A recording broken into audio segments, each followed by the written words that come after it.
Boa noite, Diniz, tudo bem? Boa noite.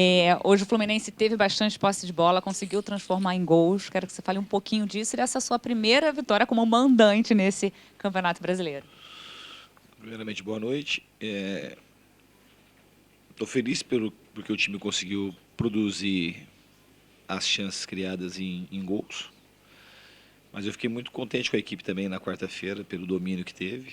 Na realidade, hoje o Cruzeiro ele até equilibrou mais um pouco o jogo do que foi na quarta. Mas o futebol é assim, né? Às vezes as bolas entram, às vezes as bolas não entram. E hoje entraram 4. E contra um time que a gente sabe que é muito bem treinado pelo Mano, que é uma das grandes referências no país como treinador que a gente tem, e que prima por um sistema defensivo muito bem elaborado e consistente. Fazer 4 gols, a gente tem que ficar bastante contente mesmo, que foi diante de um adversário muito duro. Boa noite, Diniz. Boa noite. Rodrigo Santana, da Sport TV. Diniz, um resultado magnífico aqui no Rio de Janeiro contra o Cruzeiro. Esse resultado de hoje fortalece muito mais, vai com uma moral altíssima para o jogo decisivo da Copa do Brasil em Minas? Como fica a equipe? Fortalece sabendo trabalhar, tem que fortalecer, só isso. Tem que ter pé no chão. A gente jogou algumas partidas muito bem, contra o Botafogo era para a gente ter ganho a partida, a gente teve um amplo domínio, não ganhou. E hoje as bolas entraram e a gente fez um placar elástico, mas a gente tem que continuar trabalhando muito forte para poder trazer alegria para a torcida, a gente subir na tabela de classificação. No caso da Sul-Americana, a gente fazer a primeira partida e tentar ao máximo fazer um bom resultado em casa, mas ter bastante pé no chão. E agradecer mais uma vez o torcedor, que eu acho que a torcida está jogando efetivamente com o time e o torcedor do Fluminense merece bons dias por tudo que já vem passando nesses últimos anos. Aqui. Boa noite. Parabéns pela vitória. Eu acho que eu estava numa coletiva sua que você falou que estava na hora da bola entrar. E hoje, felizmente, o Fluminense conseguiu fazer os gols da vitória. Em especial o João Pedro. Já é o segundo jogo seguido que ele entra na parte final, faz gols decisivos. Tem apenas 17 anos. Queria que você falasse um pouquinho sobre ele. Então, o João Pedro, tanto o João Pedro quanto o Marcos Paulo, como o próprio Miguel, que estava no banco hoje, são garotos muito talentosos. A gente tem que ter cuidado para lançar. Tudo tem uma hora certa, não que a gente saiba a hora certa, mas tem que ter cuidado para poder acertar. Então a gente está tendo o maior cuidado possível com esses meninos que são jovens de muito boa índole, que acho que é o mais importante, são bem formados como pessoa. Eu tenho uma relação muito próxima, tanto do João quanto do Marcos Paulo e agora do Miguel. E a gente vai fazer de tudo para ajudar esses meninos a eles conseguirem, além de jogar bem, terem consistência para viver bem em sociedade, para que as coisas não... Eles saibam aproveitar esse grande momento que eles estão vivendo, mas saibam viver fora do futebol com isso de uma maneira consistente. Queria que você falasse também sobre a opção do Agenor no lugar do Rodolfo, se a partir de agora o Agenor se torna o titular do gol do Fluminense. A gente não tem, assim, os dois sempre foram titulares, a gente tem 2 grandes goleiros. O Rodolfo é um goleiro muito especial, espetacular, um cara, um vencedor, por tantas coisas que ele já passou na vida, e tecnicamente é um cara que é muito completo, muito rápido, sabe jogar bem com os pés. E o Agenor também é um goleiro que há muito tempo estava precisando voltar para o futebol, que ele tem um potencial muito grande. Hoje eu achei que era importante começar com o Agenor, ele estava pronto, teve a chance e foi muito bem. Mas a gente tem 2 bons goleiros, a gente conta com os 2. Diniz, boa noite. Na quarta, o Cruzeiro veio com uma linha um pouco mais baixa, hoje adiantou um pouco, 2 linhas de 4. E o Fluminense finalizou mais ou menos 20 vezes nos 2 jogos, sendo que hoje finalizou mais ao gol. Você montou a sua estratégia acreditando que o Mano pudesse mudar a dele, ou o Fluminense acertou mais o alvo porque melhorou mesmo a conclusão? Eu acho que a gente treinou para as 2 situações. Como o jogo de quarta-feira, o Fluminense tinha sido muito dominante, a gente esperava alguma coisa diferente do Cruzeiro, que podia ser a subida das linhas de marcação. E a gente estava preparado, a gente conseguiu sair bem praticamente todos os lances. Embora a gente tenha errado a saída que originou o primeiro gol do Cruzeiro, que nem foi um lance que tinha tanta dificuldade assim para a gente jogar. A gente conseguiu sair bem praticamente todos os lances e com isso você pega o adversário um pouco mais aberto, né? Quando eles estão com linha mais baixa, a gente tem um volume, mas as finalizações acabam sendo mais exprimidas, com muitos jogadores defendendo o gol adversário. Então, eu acho que também a maneira como o Cruzeiro atuou um pouco mais aberto também acabou ajudando que a gente tivesse um pouquinho mais de fluidez nas finalizações. Diniz, parabéns pela vitória em primeiro lugar. O Fluminense enfrentou o Cruzeiro, como você falou, com mais posse de bola na quarta-feira e agora conseguiu mais finalizações, mais efetividade. Esse jogo vem consolidar a era Diniz no Fluminense e eu também gostaria que você falasse sobre a opção da lista da Sul-Americana que você acabou optando por deixar o Pedro de fora. Vou começar pelo Pedro. O Pedro, vocês sabem que quando a gente foi fazer a lista, é obrigatório você escrever lá o número de jogadores. Você não consegue ficar sem escrever alguns para escrever depois. Se você escrever 20, depois vai ter sempre 20. Quando a gente escreveu, o Pedro ainda estava muito distante de voltar. E da lista que a gente tinha, muitos jogadores saíram e não estão em condições de jogar. E tem o Digão, então, assim, o Léo Santos... O Léo Santos, não. Jogou tempo de jogador. O Matheus Gonçalves saiu, o Ezequiel saiu. Então, a gente tem hoje só o Nino, não estava escrito. Então, a gente tem que escrever o Nino, que é o zagueiro que está jogando. Então, o Nino não estava escrito, a gente tem que escrever o Nino. O outro jogador que não estava escrito é o Alan. Então, a gente está sem o Bruno Silva, sem o Ayrton. Então, tem que escrever o Alan. E o outro jogador é o Ganso. E o Pedro. O Pedro, se ele fosse jogar as duas partidas, com certeza ele seria inscrito.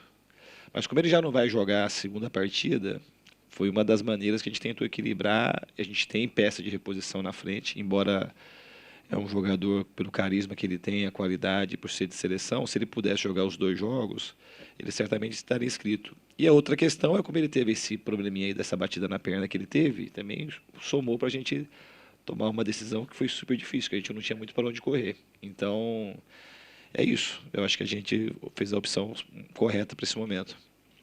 Diniz, boa noite.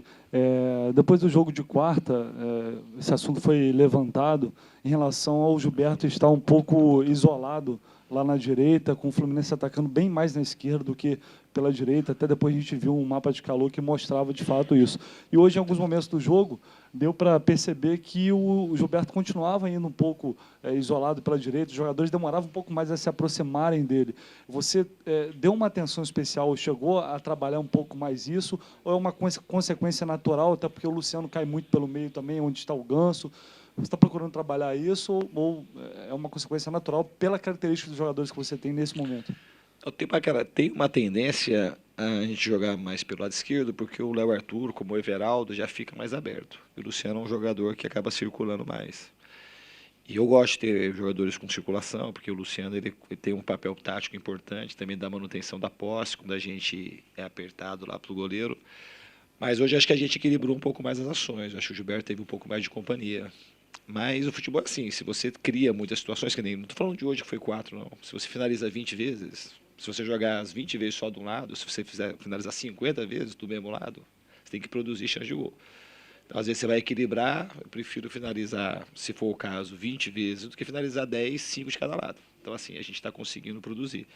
Eu concordo com você que às vezes o Gilberto fica um pouco isolado. Eu acho que hoje a gente tentou corrigir um pouco, o Johnny tentou ficar um pouco mais por ali, depois quando o Marcos Paulo entrou, eu dei um pouco mais de suporte para o Gilberto. A tendência é que a gente ache um jeito de equilibrar um pouco mais as ações para o Gilberto não ficar, em alguns momentos, isolado lá. E a sua pergunta, eu esqueci de responder a primeira. Maiúscula de 4-1 se vem consolidar a era Diniz no Fluminense. Eu acho que ajuda, eu acho que a gente é um pedacinho, a gente vai subindo um degrau de cada vez. Eu acho que a gente subiu mais um degrau hoje, de uma maneira consistente. Mas saber que foi um jogo só, a gente tem muita coisa, o campo de temporada está praticamente bem no começo, então a gente tem muita coisa para trabalhar e tem muita água para rolar aí debaixo da ponte. Vinícius, parabéns aí pela Obrigado. vitória. Eu quero tocar no assunto, mais uma vez, de posse de bola. Desde o tempo do Guardiola, no Barcelona, se fala muito em posse de bola, e muita gente criticou, disse que o Barcelona tinha muita posse de bola naquela época, mas não concluía. E você, em todos os seus jogos, teve mais posse de bola, mas nunca teve tantas conclusões como hoje, no dia que você teve a menor posse de bola. Hoje foi 53% ou 54% de posse de bola, contra 46% a 47% do Cruzeiro. E, no entanto, você teve muitas chances de gol. O Mano estava falando agora, eu acompanhei, ele disse, o Fluminense é um time muito difícil de a gente saber como vai jogar contra eles, porque se a gente faz a marcação alta, como eu fiz hoje, você abre espaço para os contra-ataques deles e para as conclusões, tiveram muitas conclusões. Se a gente joga como eu joguei da outra vez, a gente não sofreu tantas conclusões, mas, em compensação, fizemos um gol no contra-ataque, estava bem na defesa. Então, como é essa coisa da posse de bola? O que você quer para o Fluminense? Essa insistência da posse de bola, enquanto você está com a bola, não sofre ameaça, mas, em compensação, hoje mostrou que menos posse de bola e mais conclusão, mais contra-ataques. Isso talvez tenha sido o melhor jogo do Fluminense com você. Não, na realidade, eu não sei se foi o melhor jogo do Fluminense comigo. Acho que o primeiro tempo contra o Santa Cruz aqui foi um primeiro tempo primoroso. A gente jogou do meio campo para frente, finalizamos muito, fizemos 2 gols. E o futebol é muito complexo. O problema é que as pessoas tentam reduzir o futebol, o negócio de ter posse, não tem posse. Por que a gente teve menos posse de hoje? Porque o Cruzeiro adiantou a marcação, então você saía da marcação e você conseguia produzir uma finalização mais rápida. Mediante isso, a bola fica para o Cruzeiro um pouco mais. Se o Cruzeiro baixa o bloco, você vai ter que ficar com a bola. Então não é só porque você quer ficar com a bola. Você criar a situação. Se o Cruzeiro vai lá para trás de novo, naturalmente você tem mais posse de bola. A não ser que você entregue a bola para o Cruzeiro e vai lá para trás. Então não é uma coisa tão simples assim. O futebol ele é muito mais complexo. As pessoas tentam enquadrar muito futebol numa receita da posse ou da falta de posse.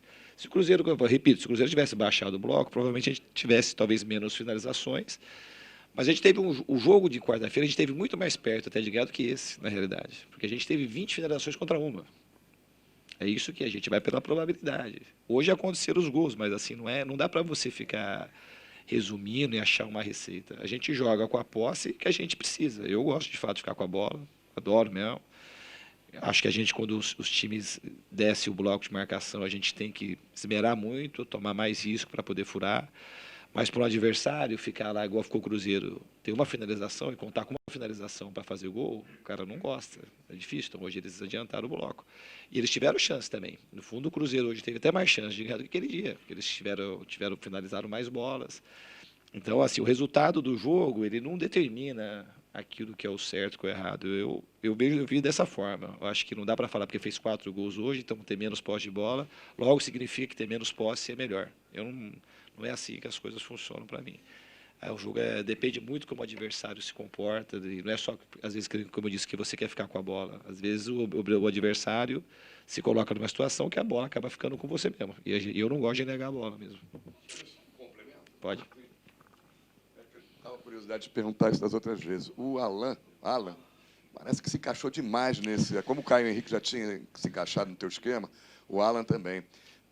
Vai ficar difícil tirar esse jogador quando você tiver com um time completo? Pelo que você disse que o jogador se escala nos treinos e depois do que ele mostra no jogo. Pelo que ele vem mostrando, um primeiro volante com uma qualidade de passe muito grande, um dinamismo muito grande, vai ficar difícil tirar esse jogador? Talvez botar ele de segundo volante, mas tirar do time agora é complicado, né? Não, nem me preocupo com isso. O Alan é um dos titulares, assim, jogador. Eu parto da premissa que a gente tem que colocar os melhores para jogar. O Caio Henrique chegou como um volante meia. O ano passado, na realidade, ele jogou como até centroavante no Paraná Clube, meia. Não passou disso para trás. E eu assistindo, eu trouxe ele para cá, vendo que do Paraná aquela posição não era para ele. Gostava do jogador, eu joguei contra e vi alguns jogos. Ele veio como um jogador de meio que ele faz bem, mas eu acho que como lateral ele está rendendo até mais do que quando ele estava de volante. E o Alan é um jogador que ele vai ganhando a posição. O jogador, assim, que estiver bem, vai jogar os melhores. Hoje ele é um dos melhores do time. Então, se ele mantendo a performance, não tem nenhum motivo para tirá-lo. Fernando, boa noite. Boa noite. Parabéns pela vitória. Obrigado. Você faz um trabalho que é um pouco diferente do normal aqui no Brasil, e normalmente isso é assunto. E quando o time perde, isso também serve muitas vezes para, às vezes, contestar a sua forma de trabalhar, o seu estilo de jogo. Eu queria saber se isso te incomoda em algumas vezes. Muitas vezes não analisam uma derrota em si, mas contestam todo o seu trabalho, a sua forma de trabalhar por conta de um resultado. Eu não me sinto incomodado. Eu acho que está sendo bom acho que a maneira que eu acabo colocando os times para jogar já gera, no mínimo, sempre uma discussão. E o que eu acredito é que o futebol, as pessoas querem buscar uma receita muito simples para o fenômeno do futebol. E não é por aí. É muito mais que isso, é muito mais que a tática. Já falei muitas vezes o que eu penso do futebol. Acho que o problema aqui no Brasil, principalmente nas categorias de base, ele é muito mais psicossocial do que problema tático. Então, acho que a boa convivência, o entrelaçamento de boas relações humanas com os jogadores, isso vem à frente da parte tática, e a gente para sempre para discutir a parte tática, e a parte tática primeiro se resume no placar final do jogo. Se ganha, a parte tática é boa, e se perde, a parte tática é ruim. E o futebol, e isso é a parte pequena, a menor do futebol, na minha opinião. A maior é como a gente vai cuidar dos jogadores e poder transmitir coragem, bons laços de solidariedade no campo, respeito à instituição, respeito ao torcedor. Então, essas coisas, elas demandam muito mais tempo e atenção, e elas quase nunca estão em pauta em qualquer tipo de discussão sobre futebol. Diniz, boa noite, tudo bem? Parabéns pela vitória. Obrigado. Especificamente sobre 2 jogadores que não vêm sendo utilizados por você. É o Marcos Calazans e o Marlon. O que você poderia falar a respeito, por favor? Não, o Marquinhos Calazans, ele foi bastante utilizado por mim, ele está numa situação aí para resolver, se ele fica, se ele não fica. E do Marlon, ele tem treinado com a gente, eu estou trazendo para os jogos os que eu considero que estão mais aptos para ajudar o Fluminense a vencer.